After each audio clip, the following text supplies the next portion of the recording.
Well, good evening, everybody, and thank you very much indeed for braving these sub-zero temperatures to come to the relative warmth and harmony of the Václav Havel Library, where we're very privileged to be tonight. David has asked me to say a few thank yous to the Václav Havel Library team, especially to Joachim Topol, who, apart from being a well-known novelist, is also the programme coordinator here, so thank you to him. I think he's just disappeared, actually, but thank you, Joachim, for that particularly, and also for Tomáš, who's filming the event at the back. Thank you very much for stepping in at late night. At the last minute. My fault. So we're here, a friendly crowd of familiar faces, to talk this evening about David Vaughan's new book. I'll wave it. Copies of which are at the back. Hear My Voice, published by Yantar Press. I say new book, but of course some of you will already be familiar with Slyšte můj hlas, the Czech version, which came out in 2014 and was the recipient of the Czech Book Prize Readers Award. And the historical event which drives the narrative in both books of course, is the appeasement crisis of 1938, during which the British government vainly tried to broker peace with Hitler. Indeed, the sight of Mrs. May scuttling around Europe, between European capitals this week, has conjured up for many commentators parallels with Neville Chamberlain, and perhaps that's not a trite comparison. We were dealing back in 1937-8 with the reshaping of Europe in a way which no one quite knew how it was going to happen. I think Hitler knew pretty well. I think Hitler. David, let's turn to you now. In many ways, with your lifelong interest in the language and culture of both Germany and the Czech lands, I can't think of many people more qualified to write about the Sudetenland.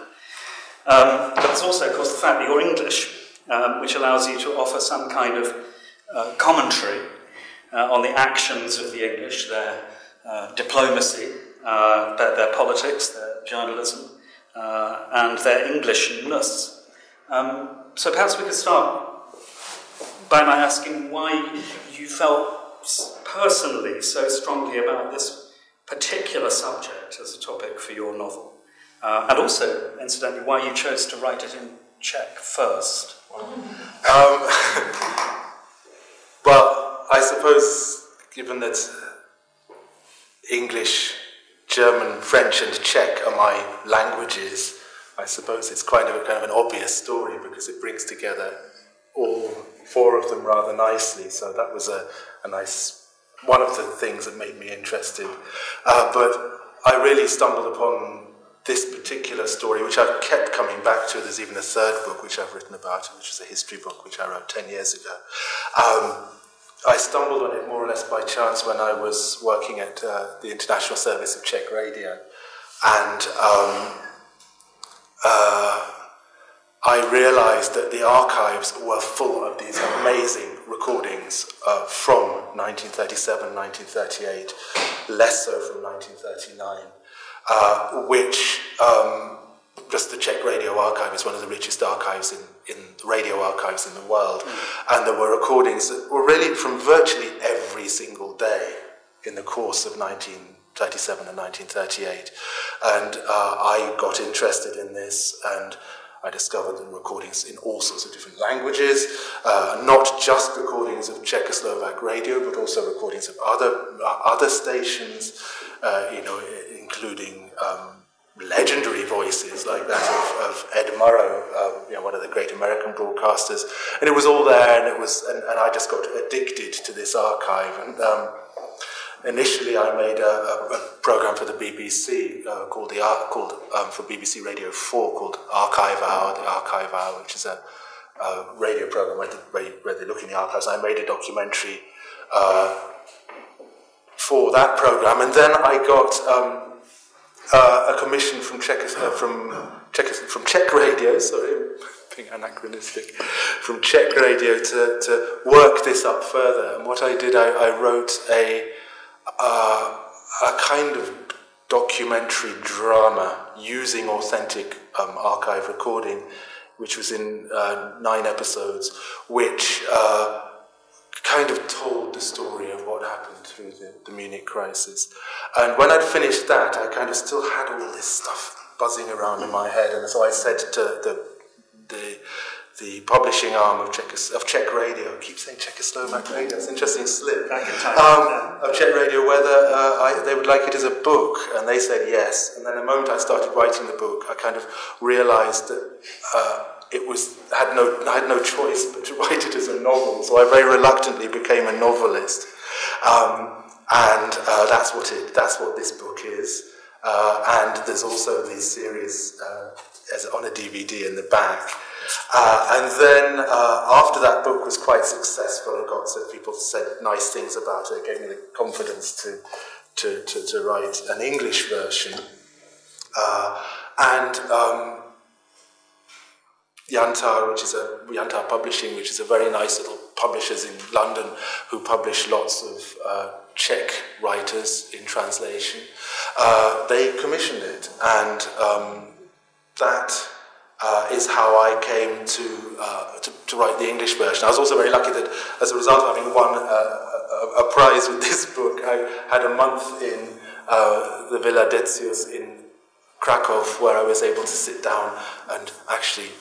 I thought I was going to be kind of translating myself, but I discovered I had no respect at all for the author, which most translators have to have, and so I kind of found myself completely rewriting it, and there was an interesting process actually. It's absolutely wonderful and faintly irritating to hear you be so self-deprecating about your abilities as a linguist and novelist.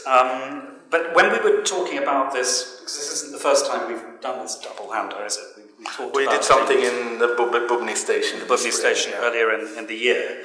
And I know that you were very keen at that point to read the opening of the book. Yes. Partly in order to show something of the way in which the history and this fictional narrative intertwine, and also to show something of the way that, for those of you who have read the book, apologies, but for those of you who haven't, just to explain that there's a number of, the timeline of the novel itself is fascinating, and it begins very much in the way that many movies do now, with a series of sequences which flash forward and back in time over the decades leading up to and since the crisis. So say movies. I'm a radio man. It probably does not so much movies as radio. I don't know. Shall I read it? Okay, thanks. Go ahead. Nuremberg before the war is set in my memory. As I draw closer, I see the details carved into the wood and stone of the old houses, and I see myself as a young man walking open-eyed through the streets on a clear afternoon. It must have been December 1937. I was enjoying a few hours' rest on my way to Prague. It felt as though the glow of the early winter sun would warm the old houses forever. In the city I entered 12 and a half years later, even the fragments I recognized were quite foreign. In places where I recalled buildings, trees had grown, and birds were singing. Buildings stood where there used to be birds and trees. I remember that I felt anxious, almost unwell. I walked through the suburbs heading south. More of the old city survived here.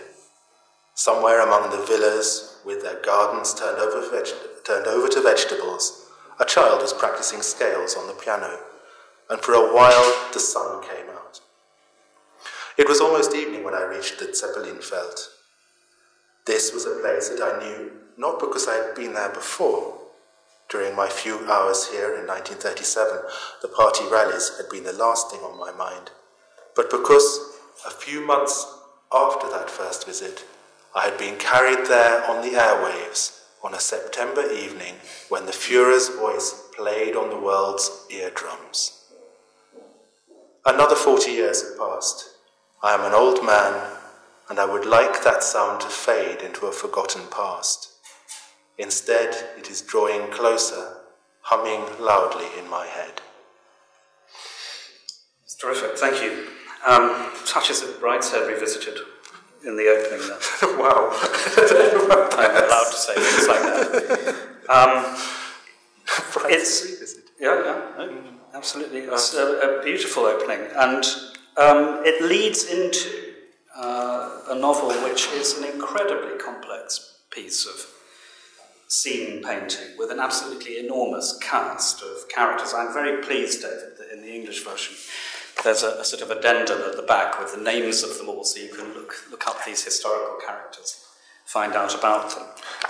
That's also because it is very much, well, maybe I'll come back to this, but it's very much I don't feel ashamed in calling it a documentary novel. My publisher hates that term because he thinks it'll put people off, but it is, nearly everybody in the book is someone who really existed, and they do speak in their own words. In their own words. Entirely. Which, as you say, we'll come to, but I mean, just to name a few of this list of angels and villains, Konrad Henlein, leader of the Sudetenland Nazi Party, Neville Chamberlain, Adolf Hitler, who appears not at first hand, but glimpsed through his voice and on the radio, Edvard Beneš, Jan Masaryk, his sister, Alice Masarykova, founder of the Red Cross, the Czechoslovak Red Cross. And most of the leading journalists and literary figures. I actually prefer, I mean, those are the obvious ones, but I mean, there are also some less well-known people. One of them is, her photograph is over there, Václav Havel's mother, Božena Havlova, for example. She has a little role in the story. And people like Miroslav Disman, who was a famous broadcaster, or Ivan Jelinek, who I don't know. Peter, did you ever know Ivan Jelinek? I unfortunately, he died before I had the chance to know him. Yes, exactly. And so there are a lot of amazing characters. Sidney Morell, or Bill Morell, is one of my favourites. Maybe we'll come back to him. He was the editor of the Express. He was the correspondent for the Express here, right. And he wrote an amazing book called "I Saw the Crucifixion." And in fact, in the acknowledgements at the beginning, I actually say, I owe a great debt to Sidney Bill Morell, whose book "I Saw the Crucifixion" was published just after he witnessed the events of 1938. It is a wonderful work of engaged reporting from the eye of the storm. I have often imagined Bill with his fox terrier Pop at his side, stubbornly refusing to rely on second-hand accounts as he travelled through Czechoslovakia in search of the truth. Yeah.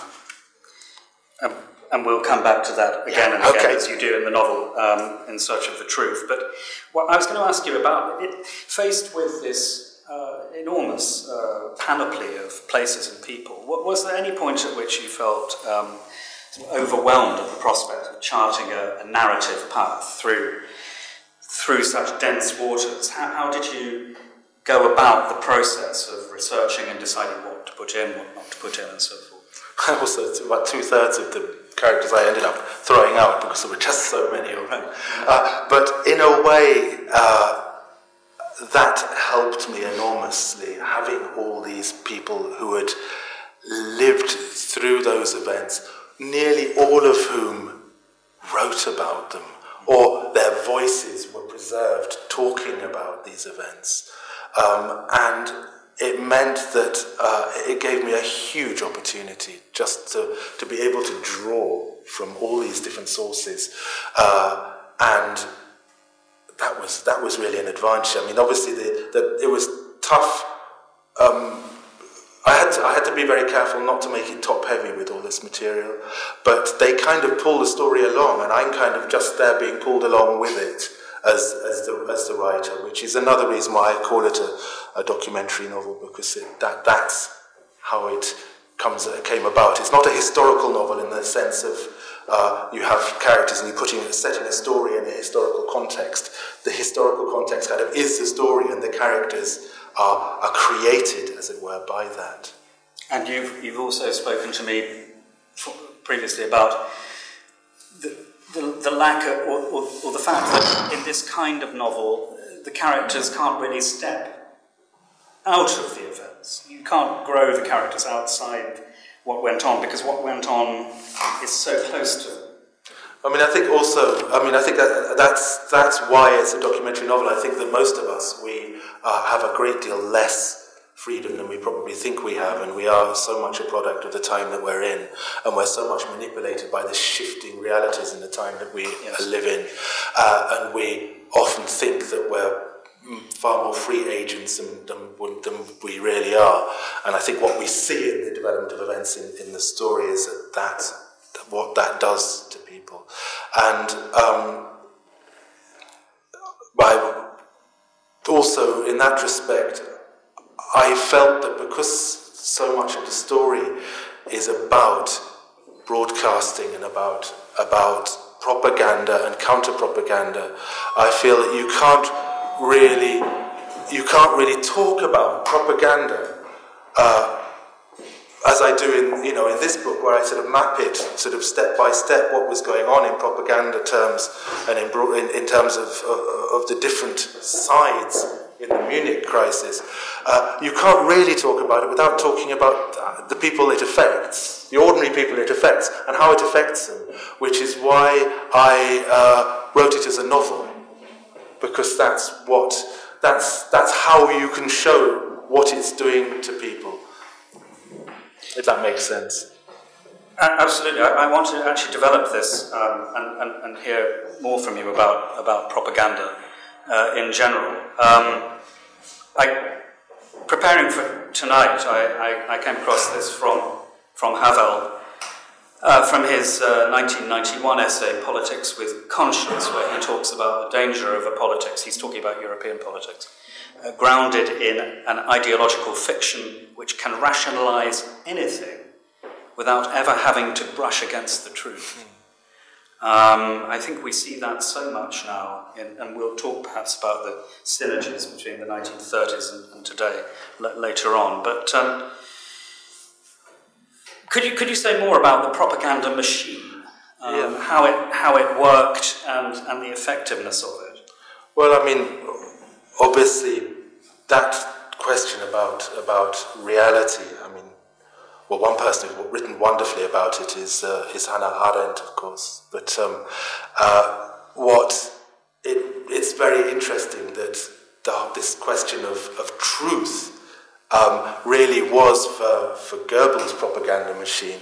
It was no longer relevant, because the truth was the future truth, the truth of the future of the greater German Reich. And reality, kind of this physical reality that was in the way, was literally just something that was in the way, so it could be trumped by this higher truth. And what you see is, once people are carried on this wave, they stop, and you see that very strongly with the propaganda in the Sudetenland at that time, they stop needing to know whether or not it's true.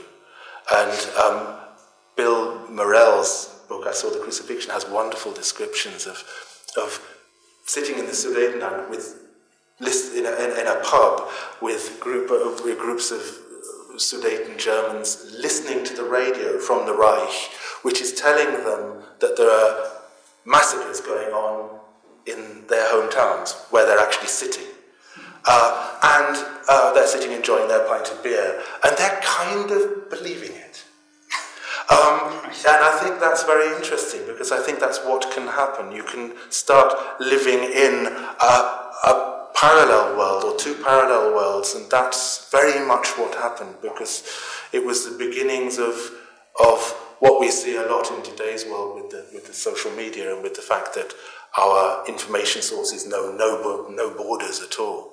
That was the beginning of that, because they were getting their news from the other side, from the Reich, from Goebbels' machine, and they were getting their news wrapped up in much better radio, to be quite honest, or not just radio, but radio was a particularly new medium, than was being offered them by the other side. And so everybody was listening to the Reich radio broadcasts. And it does, it gradually creates a sense that you're already living, to all intents and purposes, in this, the bubble of Hitler's dream. That's interesting. There wasn't much of a counter-attack then from Czechoslovak radio. Well, there was, but it sort of started in earnest only very late. I mean, they only started broadcasting more than about 40 minutes a day in German in May 1938, which of course was way after the horse had bolted. Right. I mean, it was ridiculously late. There are all sorts of complexities and complex reasons for that, but that was a big problem. The book does very well to present this picture of the building up, of the whipping up of people into a fever of belief or disbelief. And I think we're going to read a little bit now together. Oh, we're going to read it together, aren't we? That's right. This is page 71, isn't it? Right. And perhaps you could just introduce what's going on. Henlein, the leader of the Sudeten-German party, had a rather intriguing character who was his press spokesman. It was a guy called Oskar Ulrich, who had a sort of bald pate and was sort of he was very jovial, and he'd spent several years selling gablons or jablonets jewellery in London. And he had a bit of cockney which he used to like to show off. And he was also a very good... He was for a dictator, he was a perfect press spokesman because he was always there. And so I'll just read a little bit here. This is from a press conference after one of these Czech atrocities. Ulrich handed us all an account of the latest atrocities, perfectly produced at extraordinarily short notice. Gräueltaten was the German word that came to my mind as I tried in my head to translate Ulrich's carefully crafted English back into German. The word is so much more vivid than mere atrocities. On Friday night, a Czech policeman had opened fire unprovoked on 2 Sudeten Germans on a motorcycle. There is no evidence, not one shred, that they failed to stop when challenged by the policeman. Ulrich went on to quote a witness and circled the table theatrically like a schoolmaster teaching a long-rehearsed lesson. The Führer has demanded that the 2 victims be given a public funeral with full military honours. The British Prime Minister has been informed of this act of state terrorism. He stressed these last 2 words with relish and called on the waiter to bring along another round of schnapps. To our martyrs! He raised his glass. Some of the journalists absent-mindedly stopped taking notes and raised their glasses too. I read the further details. The time, the place, the demand that the Czechoslovak Foreign Minister initiate a thorough investigation. I made my apologies and got up to leave. Despite myself, I drowned a schnapps and headed out, though not before he had warmly shaken my hand. Eleanor Whitmore had made... Eleanor Whitmore, by the way, is a fictional name of a real person. I changed her surname because American archives are very protective of some of these people. So I didn't want to start being accused of plagiarism. Eleanor Whitmore had made her getaway more stealthily. Do thank her for me, Ulrich said politely. Since the mobilization crisis, I had felt permanently uneasy. I knew Ulrich's stories would make it to the wires and would earn a paragraph in papers around the world. But I had no idea how true they were. I didn't even bother calling round at the Czechoslovak ministry. It was Saturday, and no one would be there. Ulrich invariably summoned the press at the weekend. He knew that no one would manage to contact a Czech bureaucrat on a Saturday or Sunday. It drove Bill Morel mad. Czechs never stop explaining the historical reasons why Henlein's demands can't be fulfilled. He complained over his beer, as I outlined the details of Ulrich's little press conference. They defend their borders with the argument that they've been there for 1,000 years. But at 10:30 in the evening, just as my day's work's beginning, and when the Sudeten German party is declaring one clash after another in North Bohemia, you can guarantee that the gentlemen of the Czechoslovak State News Service will be tucked up in bed. And the owl is nocturnal, always to be found, ready to feed his chicks with a juicy, quotable morsel. And that's Ulrich. That's Ulrich, yes.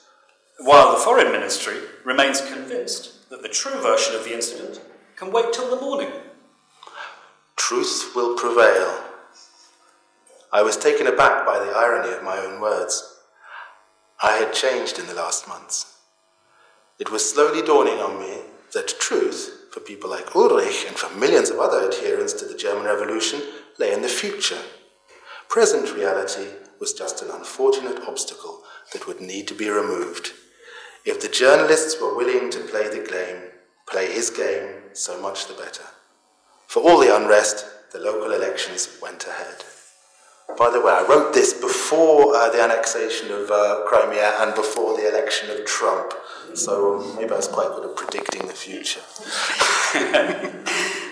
Thanks, David. So, well, I think you get a sense of the way the propaganda machine might have worked, not just through the radio, but also through people who were willing to act as spokespeople and voice boxes for the message. But also, you get a nice sense from that passage of some of the humour of the book. And one of the notable aspects of David's writing is that he doesn't hold back from poking a bit of gentle fun at national stereotypes. There's early on in the book a description of a German mayor in the Sudetenland who looks like his wife has freshly ironed him that morning. I should stress that he's also an anti-Nazi. Indeed. In a very orderly way.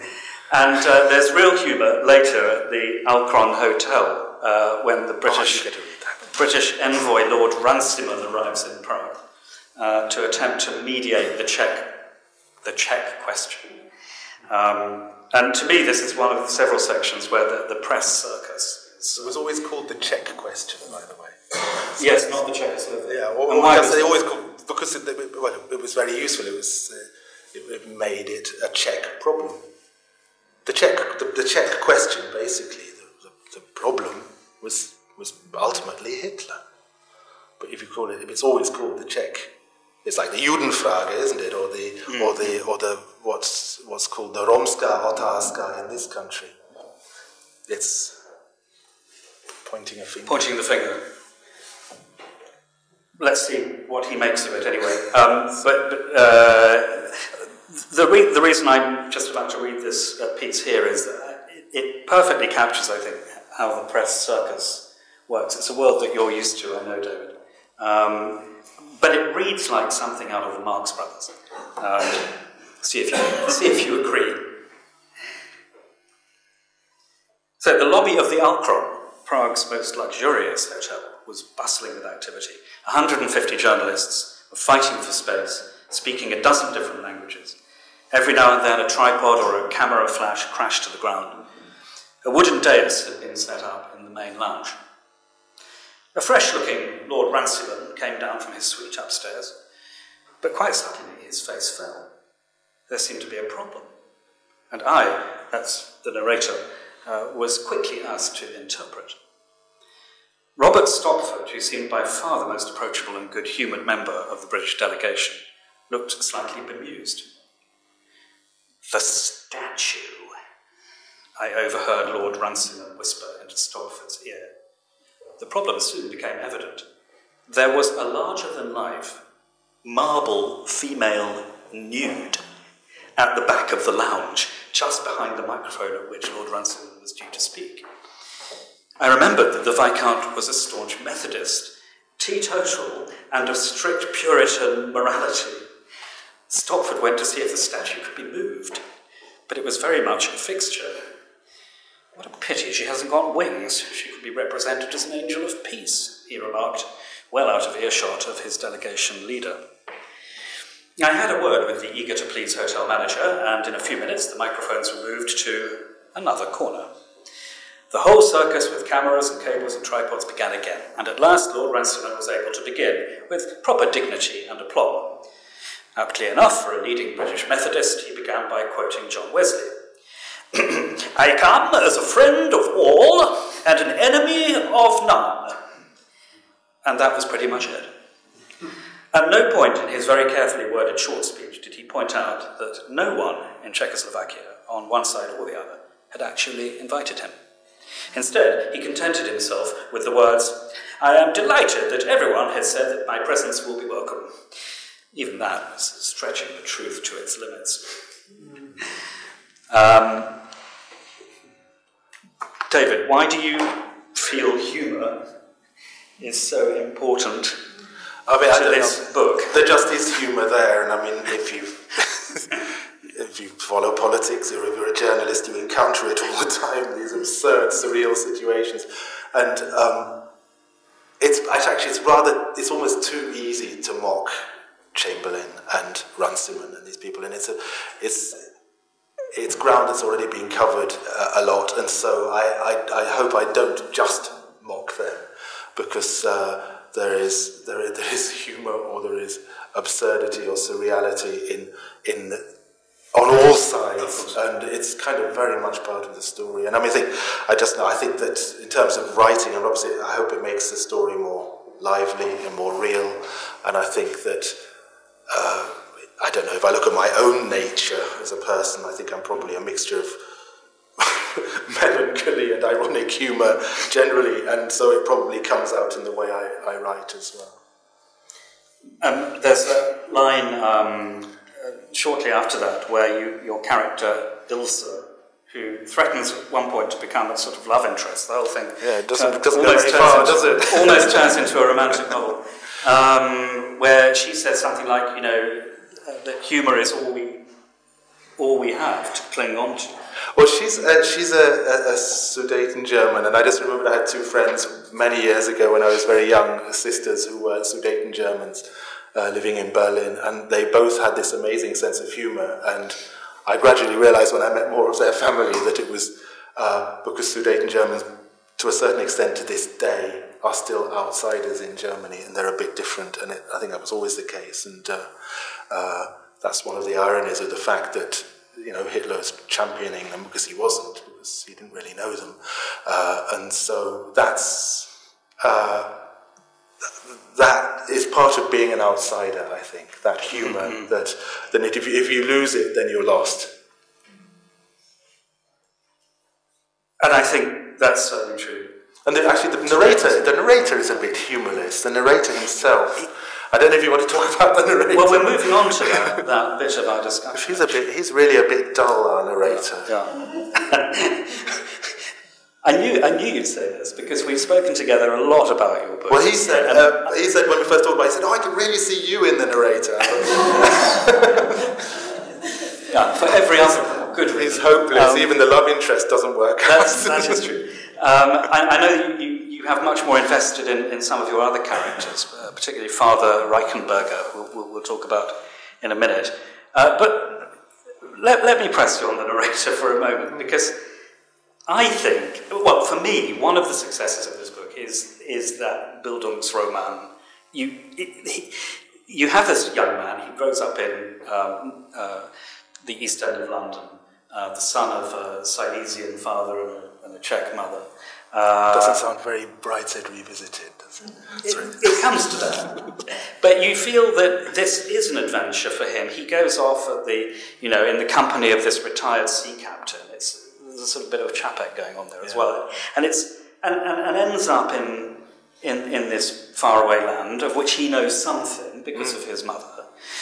But the whole thing is really, he's catapulted into this fantastic adventure. And he keeps coming back to that great Czech motto, truth will prevail. And it does become a question of of what the truth means for him, and how the events that are propelling everybody into this extraordinary hornet's nest are going to respond to that clarion call. And that bit that you read earlier, truth will prevail. I was taken aback by the irony of my own words. And you carry on, I had changed. I must say, I'm much more fond of him than I let on. I do like the narrator. I've made you like him. Oh no, I mean, I think that, I think he's because he has that complex identity of being a bit Czech, a bit German, a bit English, or being an Englishman who's he's basically an Englishman who's a bit Czech and a bit German. He does have that outsider's sense, and a degree which gives him a degree of immunity to certain pressures, because he's also susceptible to pressures from all sides. But at the same time, he's incapable of action. So he becomes this sort of passive observer of events, who, unlike Bill Morrell, who's a kind of action man with his dog, and during the war he then historically went on to become a sort of bit of a spy hero in the Middle East. Unlike him, our narrator kind of is broken by all these events. He keeps outside them. He doesn't become an actor in the sense of, which could also have happened, that he could become committed to one or the other side, and you see him bending or breaking or becoming someone else.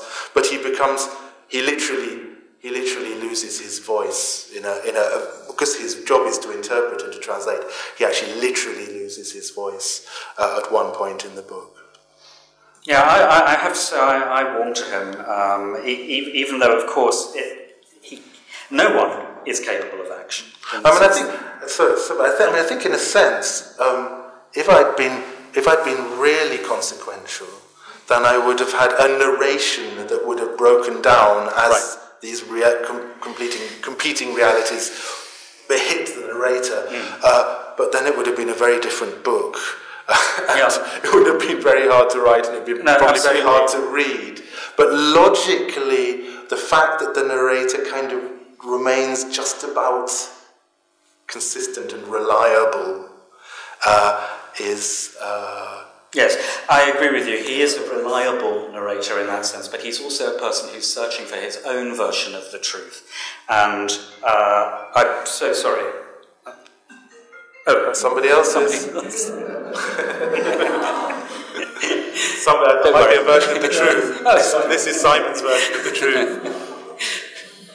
Okay. But yeah, I very much, I don't want to press you on him much more, but I do appreciate very much the fact that he wrestles really with his own conscience, your narrator. There's a fantastic dream sequence in which he ends up imagining himself wildly cheering a puppet Hitler. And there's also that episode where he recalls having not stuck up for a Jewish school friend in his childhood. And I think these are moments of real emotional value in this book. But we'll move on to your favourite character, who is the red, not the red chaplain. dean, the red chaplain. The red dean does come into it as well. But the red chaplain, Father Reichenberger, perhaps you can... Yeah, well, he's a historical figure who really existed, and he. Before the war, it's a long story, I'll try and cut it short, but his story is interesting because he was a Roman Catholic priest who came to Bohemia before the First World War because he was very much disturbed by the whole sort of Weg von Rom movement in Germany, the sort of fact that Bismarck's Germany had become so anti-clerical. And so he kind of moved to Austro-Hungary, and he'd been sent to the most obscure diocese he could possibly be sent to, which was Litomierzyce, and they sent him to the most obscure part of the diocese they could send him to, which was North Bohemia, the Liberecko, the Reichenberg area, which was full of problems. It was especially, and these developed in the course of the 1930s, when the Great Depression, we forget that the Great Depression hit the Sudetenland far, far more than other parts of the country. And so you had, and he was basically a deeply conservative man, but who kind of saw the suffering of his flock, and he became a very close friend of the Social Democrat, the Sudeten-German Social Democrat leader, Wenzel Jaksch. And so they became these sort of rather unlikely blood brothers, and both passionate anti-Nazis, and they remained anti-Nazi when everybody else was turning against them. Maybe, shall I just read that little bit, maybe from the height of the Sudeten crisis? Can you tell me what page it's on? Is this when we first meet? This is where we first meet. 77. Oh, here it is, 78, isn't it? In the porch after Mass, the narrator has gone to Mass. By the way, the narrator is a Roman Catholic, so he's got all that baggage as well. In the porch after Mass, I realized how poor many of these people were. They were in their Sunday best. This is in one of the North Bohemian industrial villages. But in the unforgiving bright spring sunshine, I could see their clothes were patched and worn, especially the frocks and greasy leather shawls of the children. I was a little embarrassed. I was being paid well, my clothes were from the city, expensive, but hardly suitable for Sunday Mass. An old widow in a black headscarf came up to Father Reichenberger. "They say the Führer is not a believer," she said, rather hesitantly, addressing me, but turning to the priest. "But I know he is a good Christian, like our Father Emmanuel here." Sharply and awkwardly she turned away, and I had the feeling that whatever else she wanted to say had caught in her throat. As we walked down into the presbytery, Father Emmanuel smiled sadly. "These ideas of the German Revolution, they do not come from our people. But people are beginning to believe that there is nothing else out there. They're being bullied and flattered by the German revolutionaries into seeing Hitler as their future. They do not trust Prague, which is no great surprise, and they are rapidly losing any faith in their faith in anything I have to offer." He looked back to the church, starkly white in the midday sun. "They talk about the nation, but the nation is not the primary value, and it is certainly not the only value. The nation is something that God gives us and for which God makes us responsible." His words sounded like a sermon. I'm sorry, I'm going to have to get glasses sooner or later. I've been putting it off. His words sounded like a sermon, but they were heard only by me and the bees of North Bohemia. We cannot accept the deification of the nation and all those other things that go with it. Blood, soil, race. It's frightening to see how our people are changing.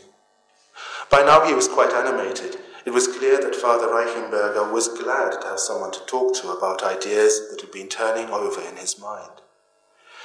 You probably know that the Christian Social Party has merged with Henlein's people. At the time, Father Hilgenreiner insisted that this did not mean they were embracing National Socialism, but I've just found an article he's written for Die Zeit. At this point, he pulled out yesterday's paper from a fold in his cassock and turned to the back page. This is what he writes. "The question which concerns us is not, are you Catholic, Protestant, or free thinker, but are you German? He who by blood and conviction answers this question in the affirmative recognizes National Socialism." Even he's saying these things. Will it be me next, or you? Where are these voices coming from? As we parted, Father Reichenberger put a book into my hand. It was a collection of stories in Czech by Richard Weiner. He smiled. "It's not to my taste, not my cup of tea," he added in English. "My niece left the book here. She's in Prague with her little boy. Would you mind giving it to her? She loves these modern things." He tore a corner from the newspaper and wrote her address. She's called Ilse.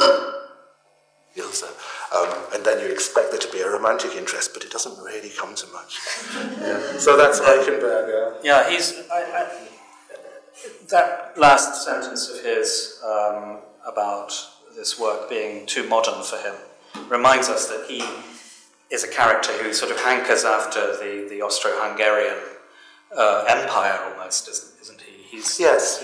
And perhaps more than anyone else in the book, the rush of events is something that simply prevents him as well from acting. He's also taken up by unlike the narrator, I mean, he and the narrator have kind of parallel stories, in that they both end up escaping. And by the way, it's a true story, he really existed, but a lot of what he says as well is taken from various things he wrote. He escaped first to Britain and then to America, and he spent the war in a parish in the middle of nowhere, west of Chicago, where he got increasingly disturbed by the anti-German feeling in America, especially after America joined the war. And also, I mean, earlier on, he'd seen how the Vatican had also sided with Hitler in the Munich Crisis, which is worth remembering, that the Pope put huge pressure on Czechoslovakia to act in the spirit of Sint Wenceslas, which is a euphemism for saying, basically, make peace with the Germans or else. And so his world repeatedly fell apart. His whole life story is a history of his world falling apart. But he was a man of action, I think, much more than our narrator. And what you see after the war is he comes back just in time for what's called in Czech the Divoký odsun of the Sudetengermans, for the expulsion of the Sudetengermans. And what he witnesses of the war is that. And because he's in America he's in America for the duration, comes back, and what he witnesses, he comes to Germany, obviously doesn't come back here, comes to Germany, and he witnesses all these refugees, traumatized, millions of them, arriving in Germany, and he's a priest, and so he listens to them, and he becomes the father of the Sudetengerman expellees. And it's a very interesting role, because he comes to identify himself very strongly with the far right in the Sudetengerman Landsmannschaft, the Sudetengerman organization. People who would quite happily have killed him a few years earlier, and he's, and he, on a human level, you can understand what's going on. And he also, he wrote a couple of books in which he describes the horrors of what he saw, of what had happened to Sudetengerman refugees, including some very nasty things, many of which are probably true, about being raped and women and children being murdered during the expulsions. But what happens to him is that he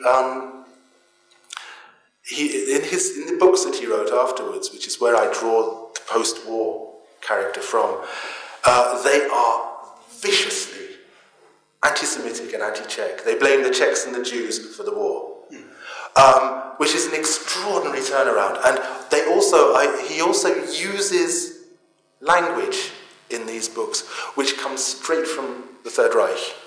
So there's a kind of discourse that's kind of survived all this that's happened and come out in another place, in another person, in a person who is basically one of the heroes of this story. And he becomes horribly complicated after the war, which is what I like about him. That's the kind of true story that kind of spoils the plot for me, but probably makes the book more interesting. Well, he's a classic example of one of these people caught between two stools. I mean, caught on the border, really, between support for the German people, but against the Reich. And then, I think he also breaks. He also breaks, and then he has to find something else, and he grasps at something. But he's also rejected by the newly Soviet, or the newly communist Czechoslovakia. Oh yeah, what the narrator is? Yes, it's Reichenberger. Yeah, I mean Reichenberger's on a different planet. That's a complicated question, actually. But yes, Reichenberger wouldn't be allowed anywhere near the new Czechoslovakia. Right. But the narrator tries to get into the new Czechoslovakia, the post-revolution Czechoslovakia. But he doesn't get let in. I'm conscious that we're running out of time, and I do want to ask you a bit more about radio, because it is your background. Incidentally, David's method that he talked about earlier in pulling together documentary evidence and ultimately turning it into a novel is you have a new project which I think you wanted to just quickly mention. Maybe, yeah. Where you're also taking evidence from archives and diaries of a family. Oh yeah, that's a. This has nothing to do with this book. That's got nothing to do at all with this book. A very suitable moment to mention. I'm going to have to try and tell that story very briefly. I'm just working all this week in the studio every day, putting it together. It's another. As I said, this book sort of started, or virtually started, as a kind of radio play, drama, documentary. I'm doing the same thing again with another story, which is this 200 years in the life of a very fascinating Czech family. Their name was Vels, originally Vedeles. They were a West Bohemian Jewish family from a village called Osek near Rokycany, and they'd been there for centuries. And one member of the family, Shimon, who became quite successful as a local shopkeeper, at the end of his life, he was a rather remarkable man and great fan of Masaryk and the new emerging Czechoslovakia. At the end of his life, he died in 1922, he wrote these amazing memoirs, a most wonderful book, full of life, which give you this incredibly vivid picture of life in 19th century Western Bohemia, from the perspective of a very normal Jewish family. And his son, Rudolf, whom he talks about at great length, and sort of bringing him up and his schools he went to and how he took him to one school and then another school. He grew up to be a famous architect. He studied under Adolf Loos in Vienna and built a whole load of amazing buildings in Western Bohemia in the 1920s and 30s, and then built a few rather wonderful buildings, one of which is in this street in the 1930s. And he had a family. His wife, Ida, was from a German-speaking Jewish family from Ega, from Cheb. And they had two sons, one of whom was an extremely gifted artist. What happened, of course, is the Second World War, the occupation, and Rudolf, his wife, and Martin all perished in Osvětim, in Auschwitz. And Tomáš, the older son, got out to Britain. And after the war, he came back to sort of looking for his parents and to sort of see if he could find, and he realized immediately they hadn't survived. But he went to the family with whom they'd left all their stuff. And even though the house got a direct hit during an Allied bombing raid in February 1945, the box survived, and he took it back to Britain, by which time he'd already married an English woman, and he went on to have a family, and he never opened the box again, never talked to his family about it. I think it was just too traumatic. And so in the mid-80s, his son, when Tomáš had a heart attack and then a stroke, decided to open the box, and the entire story of the family in the most vivid form possible is all there, including the grandfather's memoirs, including little books, illustrated scenes from family life that Martin had written, and so it kind of lends itself to a drama documentary. Sounds horrible, but that's kind of what it is. So that's what I'm just working with Alena, who's the dramaturg on the project, who's been brilliant in helping me to put all these bits together. We've been working on that all this week. It'll be going up from Monday on Vltava at 5:30 every evening in Czech. There's the path, everybody. Next Monday, isn't it? Next Monday, 5:30. Yeah. It's been great fun doing it, and I suspect I'm probably going to end up doing something more with it. And what's it called, the program? It's called Prohrabuj v kamnech oheň, which means I rake the fire in the embers in the stove, which is a quote from the book. So that's that. But very quickly, just to finish on this, radio is the sort of other star of your book. There's so much about that you clearly relish about the technical side of radio, and it's almost a sort of potted history of the development. There's not much about the technical side. Well, I don't know. Kilohertz and things like that, they don't turn up very much. For me, it's technical. For me, it's technical. But you get this very strong sense of the alchemy of the medium that can bring together so many different voices. There's this lovely line where the narrator's staying with the redoubtable Pani Laskova, and she... Well, she's the neighbour, yeah. Oh, she's the neighbour. Pani Laskova, right. She really exists, by the way. Oh, right. She was a completely uninvented figure. She was my neighbour when I lived in Uyezd. And the wireless is playing, and he calls down to her, "The world has come to our little courtyard." It's a great moment. The Babel of languages comes. Well, it's kind of radio. It was. You have to remember that it was kind of. With the movies, you had the world could come to your cinema, but not simultaneously, not immediately, It was always with a delay. You would enter the world of the cinema. What you have in 1938 is Hitler gives a speech, and Wall Street closes down for the duration of the speech, because the whole world is listening to Hitler's speech. And what if he declares war during his speech? Oh, we ought to be careful, we ought to close down Wall Street, because the whole world will instantaneously know that war has been declared. And that's what's really new about radio. And it's, of course, the world that we live in now. That's our own modern world, where everything's happening across borders and also simultaneously. And, of course, Hitler could actually talk to millions simultaneously. And actually that leads us neatly to our final extract, which is the scene at the Berlin railway station.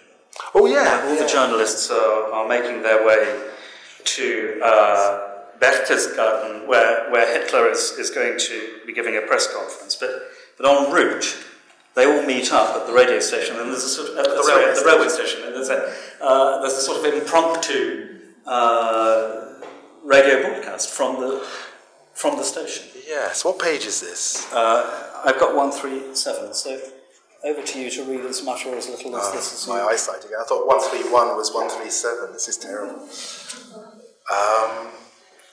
This is basically when Chamberlain's about to meet.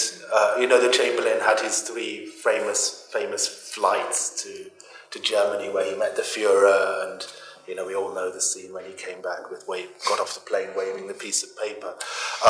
And our narrator, he ends up for Bill Morell's newspaper going off with the whole press corps to Berchtesgaden to report on the meeting. And he goes via Berlin, because that's how it's been organised by the Germans. There were chaotic scenes at Berlin's Friedrichstrasse station. I caught a glimpse of the headline in the evening paper, the Nachtausgabe, in bold type. Czech troops have launched an attack on the German Empire. Nearly 100 international journalists had turned up, and while we waited for the special to arrive, the indefatigable Bill Shirer from CBS set up a portable transmitter, about the size of a suitcase, on the platform. He was sending live impressions to New York, describing the bustle around him, and I had the feeling that for many listeners in America, this was their first insight into how much radio had transformed the work of the journalist. Looking at the lines, or are you saying this bit or I'm saying? Looking at the lines under my colleagues' eyes, I can see they haven't had much sleep, working 15 to 20 hours a day, right now, for example. The station was full of noise. The electric suburban trains of the Stadtbahn were passing in all directions, packed with people heading home from work. The suitcases of the press folk were lying as if randomly scattered across the platform, but it soon became clear that everything was quite under control. The German government's press representative, Dr. Bremer, had an eye for detail, and he watched over us like an English butler. No one was missed the train. Bill Shirer's microphone was still open, and he was catching the passing correspondence for a word or two. The only woman in the group, Sigrid Schultz from the Chicago Tribune, was talking. As long as the talks go on, war won't break out. Next to her stood... Well, the reason I'm saying this like this is because this is actually from an authentic recording, and I can kind of hear their voices in my head. Next to her stood Pete Huss. Great that he was called Huss as well. Pete Huss from the International News Service, looking dishevelled, out of breath, and deathly pale. He tried to conjure up something of the life of the newsman in the last few weeks. He hadn't slept for 2 days. In his rush to get to the station, he'd even forgotten his typewriter. Even so, he knew that whatever he did, Hitler would keep a step ahead, and he would get nothing but a horse laugh and a squawk from the boss in New York. I admired and envied these American correspondents. They were enjoying the adventure of it all. They were untiring, unflappable, and their editors in New York or Chicago not only welcomed their risks and experiments, like the crazy idea of broadcasting live from a railway station on the way to a press conference, but actually expected it of them. 5 more minutes, Dr. Premer announced as if dinner were about to be served. I heard the rain beginning to patter on the roof of the station high above us. Just like back home, I said to Selkirk Panton from the Express. He had a heavy cold and muttered his conspiracy theory that Hitler had thought up this whole crisis just as a way of punishing the foreign newsmen for what the world press was writing about the new Germany. The train drew in, and the 81 men and 1 woman of the press stepped onto 3 special Pullman coaches. We were off to the mountains to see the Führer.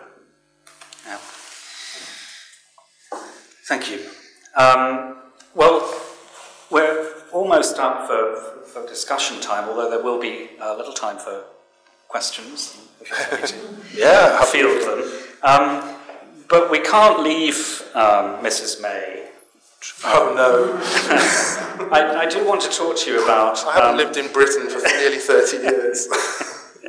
But the connections, this historical events are nothing if not interconnected. We don't live in historical bubbles. Everything has consequence. And in 2014, when the Czech edition of your book was published, in that same year you wrote an article in Respect, weighing the parallels between the occupation of the Sudetenland and the actions of Putin in Crimea. And manipulation of the news is something you're always, I think, keen to spell out. There's a moment in the book where you talk about the untranslatability of the terminology of the new regime. Volksgemeinschaft, Führerprinzip. These new words, newspeak, Rechtspersönlichkeit, Siedlungsgebiet. And your narrator muses, the words came from a different planet, but a planet that was drawing us into its orbit at great speed. Now, it's not quite Kofifi, but did I pronounce that correctly? or smocking gun. But we now see populism being fueled by exactly the same. But it's interesting because they also combine that newspeak with an ability to be, I'm talking about the Nazis here, incredibly reasonable. They were obsessed, by the way, they were obsessed with referendums. That was one of Hitler's great passions. Everything should be solved by referenda, which will sort everything out. And also they would use the language of the Democrats. It was all about the right of self-determination. It was all about national emancipation. It was all about these things. And they would combine that.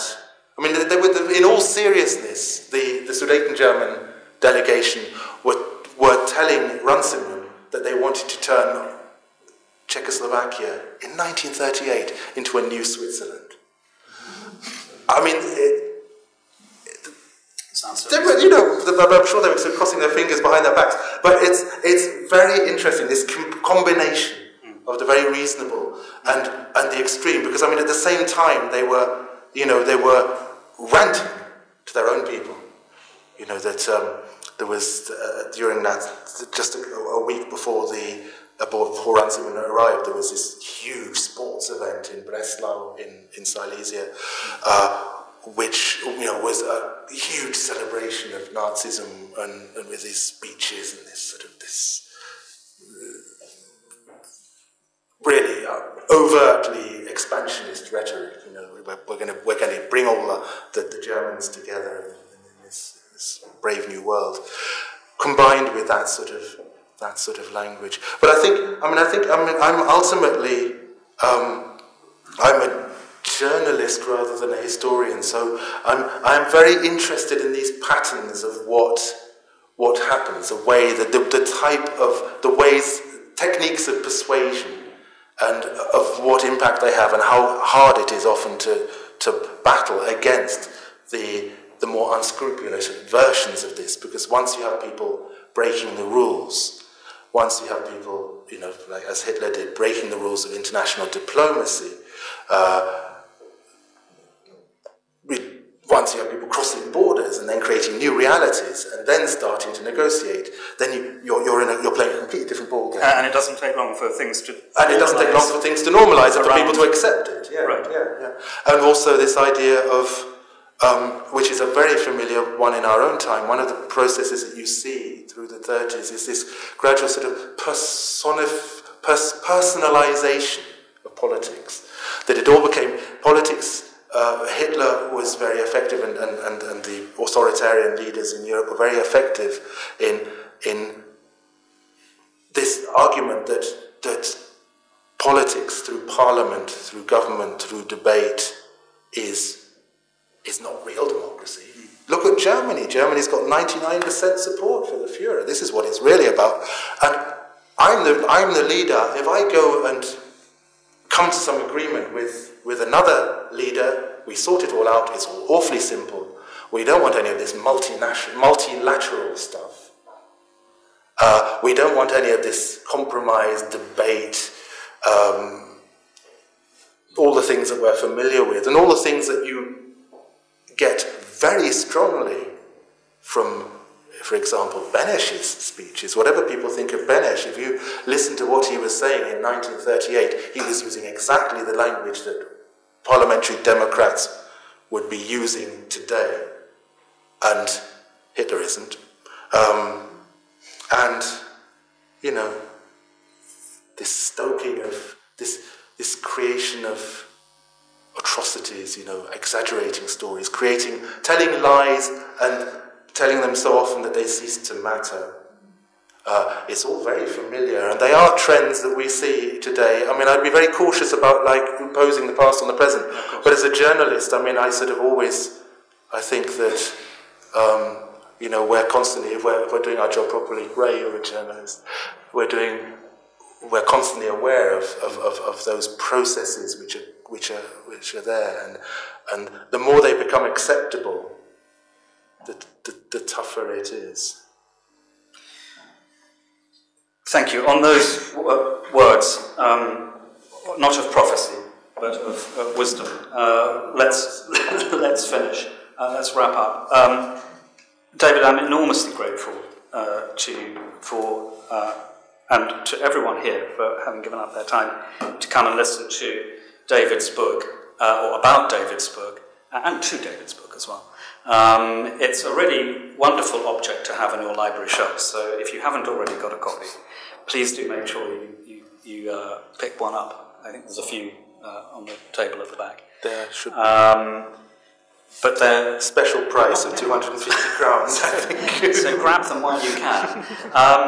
We'll be having another launch, actually. We had a kind of initial launch in September, just so that it could be for the anniversary of Munich, and we're having another launch in London in the spring. I don't know, are there any questions or things that I'd love to? Right. Yeah, right. Yeah.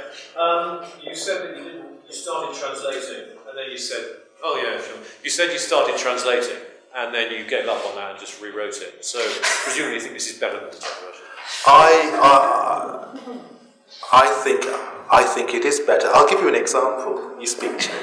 There's that bit, I don't know if I'll find it, but there's the bit where I just had about this planet drawing us into its orbit. In the In the Czech version, I have the planet drawing us into its orbit, and it's heading towards us at high speed. And if a planet's drawing you into its orbit, it's not heading towards you at high speed. You're heading towards it at high speed. And so there are all sorts of little things like that that I notice. Also, Czech just works differently than English. In Czech, I jump between different tenses because you do. Isn't that partly because it's not your native language? Well, it's partly how Czech works, but also the process. It was quite liberating writing it in English, and I think the English version is better than the Czech version, not just because I was writing it in my native tongue, so I could go more between the lines, but I think also because I'd had lots of feedback from people about the Czech version, like from Viera saying, "Oh, I don't think that letter really quite worked," you know. And I looked at it and I thought, "Oh God!" And then who was it? Jane Kerwin saying, "Oh God, his mother's so saintly, I can't stand her." I think, "Oh God, she is a bit." Oh, actually, my mum was a very saintly type, so I kind of probably took it from her.